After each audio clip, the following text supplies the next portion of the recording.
ఒక యువకుడిని హీరోగా పరిచయం చేయడం అంటే అంత ఈజీ కాదు. అందున ఆ యువకుడు నటనలోనే ఒక టాప్ పొజిషన్లో ఉన్న ఫ్యామిలీకి చెందినవాడైతే అది ఇంకా కష్టమైన పని.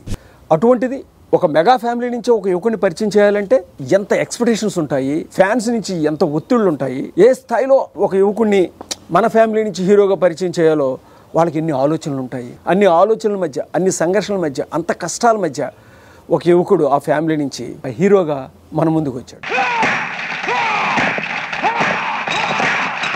అతను ఎన్ని వ్యయ ప్రయాసాలకు వచ్చి మెగా ఫ్యామిలీ నుంచి నటుడిగా వచ్చి ఈరోజు అంచెలుగా వెతికి పవర్ స్టార్ అనే రేంజ్కి వచ్చిన పవన్ కళ్యాణ్ అరంగేట్రం ఎలాగో ఈరోజు మనం తెలుసుకుందాం. ఎలా జరిగిందో, ఎంత కథ నడిచిందో, తెర వెనుక జరిగిన సంఘటనల్ని ఈరోజు మీకు నేను చెప్పబోతున్నాను.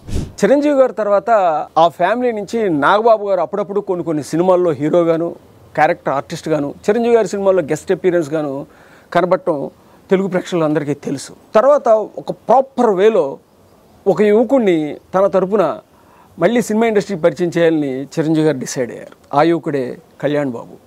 అప్పటికి అతని పేరు అదే. సరే, కళ్యాణ్ బాబుని సినిమా హీరోగా ఇంట్రడ్యూస్ చేయాలంటే ఏం చేయాలి, ఏ రకంగా ఉండాలి? ఒక మెగా స్టార్ తమ్ముడిగా అతని అరంగేట్రం తెలుగు సినిమా ఇండస్ట్రీని ఒక కుదుపాలి అంటే మనం ఏం చేయాలి అనే ఆలోచన మొదలైంది చిరంజీవి గారిలోను, వాళ్ళ కుటుంబంలోను. సురేఖ గారు, చిరంజీవి గారు కలిపి ఒక సంపూర్ణమైన నిర్ణయం తీసుకున్నారు. మరిదైనప్పటికీ కొడుకులా భావించే సురేఖ గారు, చిరంజీవి గారు కలిసి పవన్ కళ్యాణ్కి నటనలో ఒక అద్భుతమైన తర్ఫీదు ఇప్పించాలనుకున్నారు. ఫస్ట్ అసలే యాక్టింగ్ అంటే ఇష్టం లేని వ్యక్తి, నలుగురితో హుషారుగా మాట్లాడలేని వ్యక్తి, ఎవరన్నా కనబడితే తలదించుకుని పక్క నుంచి వెళ్ళిపోయే వ్యక్తి, చాలా మృదు స్వభావి, సిగ్గరి అంటే సిగ్గుపడే వ్యక్తి. ఇటువంటి వాడిని ఒక హీరోగా చేయాలంటే ఏం చేయాలనే ఆలోచన ఆ కుటుంబంలో భార్యాభర్తలకి మదనపడే స్థాయికి తీసుకొచ్చింది. వాళ్ళిద్దరు ఆలోచన ఫలితమే పవన్ కళ్యాణ్ని సత్యానంద్ అనే మాస్టర్ దగ్గర ట్రైనింగ్కి పంపించారు. ఆ సత్యానంద్ మాస్టర్తో పాటే పవన్ కళ్యాణ్ ఇద్దరు కలిసి తిన్నారు, కలిసి తిరిగారు. సమాజంలోని అనేక మంది క్యారెక్టర్స్ని, మనుషుల్ని, వాళ్ళ వ్యక్తిత్వాల్ని, వాళ్ళ బిహేవియర్స్ని దగ్గరుండి క్షుణ్ణంగా పరిశీలించే అవకాశాన్ని సత్యానంద్ గారు పవన్ కళ్యాణ్ గారికి కల్పించారు. వాళ్ళిద్దరు కలిసి ఒక రకంగా చెప్పాలంటే రూమ్మేట్స్ లాగా విశాఖపట్నంలోను, అలాగే మెడ్రాస్లో వాళ్ళ ఇంట్లోనూ ఎక్కువ కాలం, దాదాపుగా 1 సంవత్సరం పాటు కలిసే తిరిగారు. తిరిగి తనలోని సిగ్గును పోగొట్టుకుని, నటించే విషయంలో తనలో ఉన్నటువంటి టాలెంట్ను బయట పెట్టుకుని ఎన్నెన్నో సంఘటనల్ని ప్రత్యక్షంగా పరోక్షంగా చూసిన అనుభవంతో చేసే విధంగా ఫస్ట్ నటనలో ఒక తర్ఫీదు ఇప్పించారు. అప్పటికే పవన్ కళ్యాణ్ గారు కరాటేలో ఎక్స్పీరియన్స్ ఉన్న వ్యక్తి. ఏదో బెల్ట్ సాధించున్నారు అంటే మార్షల్ ఆర్ట్స్లో గ్రిప్ ఉంది. అలాగే ఇంకా చాలా విన్యాసాల్లో అతనికి పట్టు ఉంది. నటనతో పాటు ఇవన్నీ ఉన్నాయి. ఇప్పుడు ఈ కుర్రాడు స్క్రీన్ మీదకి వెళ్తే ప్రేక్షకులను అలరించగలడు అనే నమ్మకం కలిగాక అతని ఇంట్రడక్షన్ కథ, దాన్ని డైరెక్ట్ చేసే డైరెక్టర్ కోసం విపరీతమైన సెర్చింగ్ చేశారు. అప్పటికి టాప్ పొజిషన్లో ఉన్న పెద్ద డైరెక్టర్లు, హిట్ డైరెక్టర్లు, యంగ్ డైరెక్టర్లు అందరినీ పరిశీలించి ఫైనల్గా ఈవీవి సత్యనారాయణ గారిని డిసైడ్ చేసుకున్నారు. అప్పటికి ఈవీవి సత్యనారాయణ గారు నెక్స్ట్ లెవెల్ డైరెక్టర్గానే పనిచేస్తున్నారు. ఒక పక్క హిందీ సినిమా కూడా చేస్తూ, తెలుగు సినిమాలు చేస్తూ, చేసిన ప్రతి సినిమాను హిట్ చేస్తూ, సూపర్ డూపర్ హిట్లు చేస్తూ మంచి డైరెక్టర్గా పేరు పొందారు. ఆయన డైరెక్షన్లో అల్లుడా మజాక్ అనే సినిమాలో కూడా చిరంజీవి గారు యాక్ట్ చేశారు. అప్పుడు ఈవీ సత్యనారాయణ గారు మంచితనం కూడా చిరంజీవి గారికి బాగా తెలుసు. అందువల్లే చిరంజీవి గారు వాళ్ళ కుటుంబం ఒక నిర్ణయానికి వచ్చారు. కళ్యాణ్ బాబు ఇంట్రడక్షన్ సినిమా మనం ఈవీ సత్యనారాయణ గారితోనే చేయాలి అని. మెగాస్టార్ చిరంజీవి గారి డెసిషన్, ఈవీ సత్యనారాయణ గారి డైరెక్టర్ అయిపోయింది. అసలు మెగాస్టార్ చిరంజీవి గారు ఎవరు? చిరంజీవిగా తెలుగు సినిమా రంగానికి వచ్చి అంచెలంచెలుగా ఎదిగి కోట్లాది మంది అభిమానులు సంపాదించుకుని తనకంటూ గుర్తింపు తెచ్చుకుని నెంబర్ 1 పొజిషన్లో ఉన్న హీరో. మరి వాళ్ళ తమ్ముడిని తెలుగు తెరకు పరిచయం చేసే ముందు ఎటువంటి కథలు ఎంచుకోవాలి? చాలా కథలు విన్నారు, కొన్ని కథలను చేద్దామని ఫైనలైజ్ కూడా చేసుకున్నారు. కాదు, కొత్త కథతో మనం ముందుకెళ్తే ఏమైనా కావచ్చు, అదే ఒక ప్రూవ్డ్ సబ్జెక్ట్ తీసుకుని ముందుకెళ్తే బాగుంటుంది కదా అన్న ఆలోచన మొదలింది. మళ్ళీ ఇప్పుడు ఏ సినిమాని మనం రీమేక్ చేద్దాం అని నిర్ణయించుకున్నారు. ప్రూవ్డ్ సబ్జెక్ట్ తీసుకుందాం ఉన్నప్పుడు వాళ్ళకు ఒక హిందీ సినిమా కనబడింది. అమీర్ ఖాన్, జూహీ చావ్లా ఇద్దరు జంటగా నటించిన ఖయామత్ సే ఖయామత్ తక్.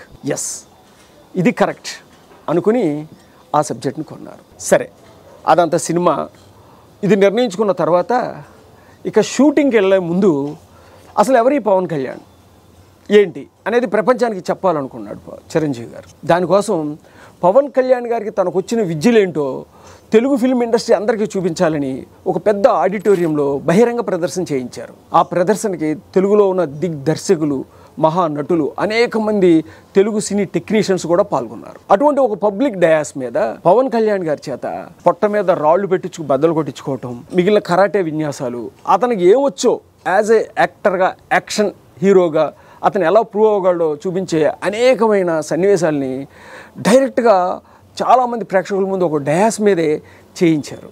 అప్పట్లో దీని గురించి చాలా బాగా చర్చ కూడా జరిగింది. ఏంటి, ఒక హీరో ఇంట్రడక్షన్ అయితే ఇంతలా ఎస్టాబ్లిష్మెంట్ కోసం ఇంతలా చెప్పాలా, అతనికి ఉన్న టాలెంట్స్ అన్ని చూపించాలా అని. నిజానికి ఆయన నాపరాళ్ళను పొట్ట మీద పెట్టుకుని కరాటే మాస్టర్ పర్యవేక్షణలో చేస్తున్న విన్యాసాలకి ఎదురుగా ఆడియన్స్ ఫస్ట్ రోలో కూర్చున్న చిరంజీవి గారి కళ్ళెంట నీళ్లు కూడా కారినాయి. నా తమ్ముడు హీరోగా అవ్వాలంటే ఎంత కష్టపడాలా అన్నంత బాధ కలిగింది. ఆయన కళ్ళెంట నీళ్లు కూడా వచ్చినాయి. చాలామంది సీనియర్ టెక్నీషియన్స్, హీరోలు వాళ్ళందరూ అలా బిక్కపట్టుకుని ఆశ్చర్యచకితులై చూస్తూనే ఉన్నారు. సినిమా రిలీజ్ అవ్వకముందే తన ప్రతిభని సినిమా ప్రపంచానికి పరిచయం చేసిన వ్యక్తి కళ్యాణ్ బాబు ఆలియాస్ పవన్ కళ్యాణ్. ఎస్, ఆ తర్వాత ఈ సినిమా ఎక్కువ రోజులు విశాఖపట్నంలో షూటింగ్ జరిగింది. షూటింగ్లో కూడా ఈ సీన్స్ చూపించారు. అవి రియల్గా ఎన్నో కార్లు రోడ్డు మీద పెట్టి వరుసగా అన్ని కార్లు చేతుల మీద ఎక్కించుకుంటూ పవన్ కళ్యాణ్ గారు ఆ ఫస్ట్ సినిమాలోనే వెళ్ళారు. అది చూసి నిజంగానే నాకు ఏడుపు వచ్చిందని చెప్పి ఆ సినిమాలో హీరోయిన్గా మరొక పెద్ద ఫ్యామిలీ వారసురాలిగా వచ్చిన సుప్రియ ఒక ఇంటర్వ్యూలో కూడా చెప్పారు. చాలా కష్టపడ్డాడు అసలు, ఆ కార్లు ఎక్కిచ్చేసేసుకుని హ్యాండ్స్ మీద అవి నిజంగా ఎక్కినాయి. ఇటు మెగా ఫ్యామిలీ నుంచి తమ్ముడిని, అక్కినేని నాగేశ్వరరావు గారి మనవరాలు సుప్రియని అటు అక్కినేని ఫ్యామిలీ నుంచి వారసులుగా తీసుకుని ఒక ఎక్స్పెక్టేషన్స్తో స్టార్ట్ అయిన సినిమా అక్కడమ్మాయి ఇక్కడమ్మాయి. ఈ సినిమాలో అనేకమైన విషయాల్లో పవన్ కళ్యాణ్ గారు తాను ప్రూవ్ చేసుకుంటూ ముందుకు ఎదుగుతూ ఉన్నారు.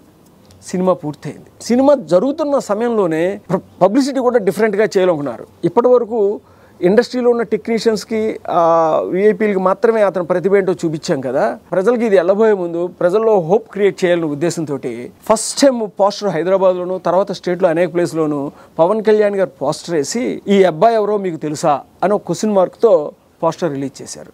అప్పుడు ఇంత టెక్నాలజీ, ఇన్ని మొబైల్స్, ఫోన్లు అన్నీ లేవు కాబట్టి చాలామంది ఆశ్చర్యంగా చూస్తూనున్నారు. తెలిసిన వాళ్ళు తెలిసినట్టుగాను, తెలియని వాళ్ళు తెలియనట్టుగాను. దాని మీద ఒక డిస్కషన్ అయితే తెలుగు సినిమా ఇండస్ట్రీలో జరిగింది, తెలుగు రాష్ట్రాల్లోనూ జరిగింది. ఆ ఫలితం కొద్ది కాలానికి షూటింగ్ పూర్తయిన తర్వాత ఈ అబ్బాయి ఎవరో కాదు, కళ్యాణ్ బాబు, చిరంజీవి తమ్ముడు అని మళ్ళీ పోస్టర్స్ రిలీజ్ చేశారు. అలా స్టెప్ బై స్టెప్ ఒక సినిమాకి, ఒక హీరో ఇంట్రడక్షన్కి ఏ స్థాయిలో మనం బిల్డప్ చేయాలి, ఏ స్థాయిలో జనాలకు తెలిసేటట్టు చేయాలి అని ఈ ప్రయత్నాలు చిరంజీవి గారు చాలా మనస్ఫూర్తిగా తన టీంతో, కుటుంబ సభ్యులు అందరూ కలిసి అద్భుతంగా తీర్చిదిద్దారు. ఆ సినిమా 1996 అక్టోబర్ 11న రిలీజ్ అయింది. అక్కడమ్మాయి ఇక్కడమ్మాయి విజయాన్ని అందుకుంది. 32 సెంటర్స్లో 50 రోజులు, 2 సెంటర్స్లో 100 రోజులు కూడా ఆడింది. మొదటి సినిమాలోనే పవన్ కళ్యాణ్ గారు తనేంటో ప్రూవ్ చేసుకోగలిగాడు. ఆ సినిమా అంతా ఒక ఎత్తు, ఆ సినిమాలో అతనికి వచ్చిన విన్యాసాలు ప్రదర్శించడం ఇంకో ఎత్తుగా ఆ రోజుల్లో పెద్ద చర్చనీయాంశంగా మారింది. ఒక ఈవెంట్ ద్వారా తనేంటో డయాస్ మీద అందరికీ చూపించి, ఒక సినిమా ద్వారా తనేంటో తెలుగు ప్రేక్షకులు కూడా చూపించి, ఈరోజు అంచెలుగా తన స్టామినాని పెంచుకుంటూ ఏ స్థాయిలో ఉన్నాడో, పవర్ స్టార్గా ఎలా వెలుగొందుతున్నాడో మనందరికీ తెలుసు. అంత గొప్ప సంకల్ప సిద్ధి, తన తమ్ముడు గొప్ప నటుడు అవ్వాలి, తన తమ్ముడిని ఒక ఉన్నత స్థానంలో చూడాలి అని భావించిన ఒక అన్న, తన మరిది ఈ స్థాయిలో ఎదగాలి, తన కుటుంబంలో తన భర్త, తమ్ముడు, తన కొడుకు లాంటి వాడు పవన్ కళ్యాణ్ కూడా అగ్రస్థానంలో నిలబడాలని భావించిన ఒక వదిన కోరిక. మరో అన్న, నా తమ్ముడు, నేను ప్రూవ్ చేసుకోలేకపోయినా నా తమ్ముడు మంచి నటుడు అవ్వాలని భావించిన నాగేంద్ర బాబు గారి కోరిక. అంతేకాకుండా ఈ ఆంధ్ర రాష్ట్రంలో కోట్లాది మంది మెగా ఫ్యాన్స్ కోరిక బలీయంగా చేరి ఒక కళ్యాణ్ బాబు కాస్త పవన్ కళ్యాణ్ కాస్త పవర్ స్టార్గా ఈరోజు తెలుగు ప్రేక్షకులనే కాదు, ఓవరాల్ ఇండియన్ ప్రేక్షకుల్ని, భారత ప్రజల్ని అందరికీ కూడా అతను ప్రతిరోజు వార్తల్లో వ్యక్తి అయి, తలలో నాలుకై, వాళ్ళందరి మధ్య అతని మేటరే ప్రధానమై వెలుగొందుతున్న పవన్ కళ్యాణ్ గారి పరిచయం ఆ రోజు అలా జరిగింది. ఇక చూస్తూనే ఉండండి తెర వెనుక. మీకు అనేకమైన ఇంట్రెస్టింగ్ న్యూసెస్తో, అప్డేట్తో మీ ముందుకు వస్తూ ఉంటాను. జై హింద్.